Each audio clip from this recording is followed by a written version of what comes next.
જય શ્રી રામ ને good morning. તો ભાઈ આપણે હતા સવારમાં મોરબીમાં આપણી ગાડી થતી હતી લોડિંગ. તો આ ભાઈ તો ભરવાનું આપણે ભરવાની હતી 2x2 ની લાદીને આપણે જો આવી ગયા હતા વિદેશના કન્ટેનરો ભાઈ.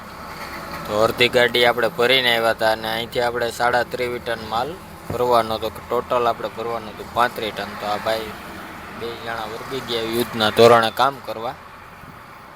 તો આ તો મેનેજર ને આ ફેક્ટરી હતી ભાઈ. હવે લાદીની કંપનીઓ ચાલુ થવા માંડી કેમ કે એ ફૂલ સ્ટોક આવી ગયો હોય લાદીનો. ને જો ફોર ક્લિપો હાલતી હતી.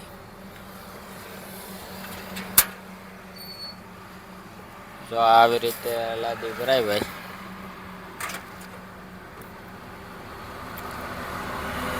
ફાઇનલી આપણી ગાડી આવી હતી ભરાવા કેમ કે હવે મારવાનો તો માથે તો પણ જો આ ભાઈ ફોર ક્લિપથી માલ લઈને આવતો હતો ભાઈ ફટાફટ. ને આપણે વેટિંગ ફોર વોચમાં હતા જેવી ગાડી ભરાવી આપણે નીકળી જવાનું હતું. ને ભાઈ ત્યાંથી આપણે નીકળી ગયા હતા, આવી ગયા હતા સર્વિસ રોડ મોરબીમાં. તો આ કંઈક મોરબીનો હાઈવે છે ને મોરબીના હાઈવેમાં કોઈ દી બને નહીં કામ હાલતું હોય. ને આપણે ત્યાંથી આવી ગયા પેટ્રોલ પંપ. ભાઈ પેટ્રોલ પંપ તો બહુ લાઈન હતી. ને જ્યાં આપણે તિરુપતિમાં આવી ગયા તિરુપતિમાં તો ગાડીઓ માતી નહોતી. ને આવી ગયો પછી ચા વાળો તો અહીં ભાઈ ચા મફતમાં ભાઈ તો આપણે પી લીધી ચા. ને તો ગાડીઓની તો લાઈન જ લાઈન હતી ફરતી કર્યો ભાઈ, કંઈ ઘટતું જ નહોતું.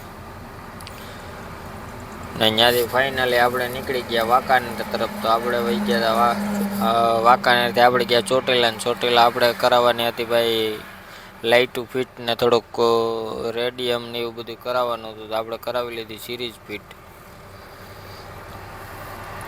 ફિટ કરાવીને પછી આપણે 2 ટાયરને ફેરવવાના હતા. તો એ ફેરવાનું. જો આ તો આપણો દોસ્તાર વાયરિંગ વાળો આપણો ખાસ ભાઈબંધ છે ભાઈ આ. તો વાયરિંગ કરાવીને ફાઇનલી અમે નીકળી ગયા હતા. કર્યું ચોટીલા પાર. ને આપણે ખાવાનું તો અમરદીપ હોટલ જ ભાઈ. અમે આવી ગયા અમરદીપ હોટલ. જો આવી રીતે કે તમારે જમવાનું હતું વાલ ને ઢોકરી ને શાક.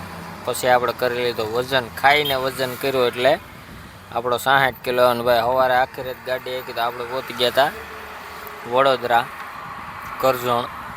ને કરજણની આવી કે ફૂલ બાકાજી કે હતી. સવારમાં તો ઠંડો પોર ને ગાડી જતી હતી છૂટે છૂટ. તો આ લક્ઝરી વાળાને બહુ ઉતામળ હતી. ચાલો મળીએ એક નવો વિડીયો. જય સોમનાથ, જય દ્વારકાધીશ. વિડીયોને લાઈક કરો, ફોલો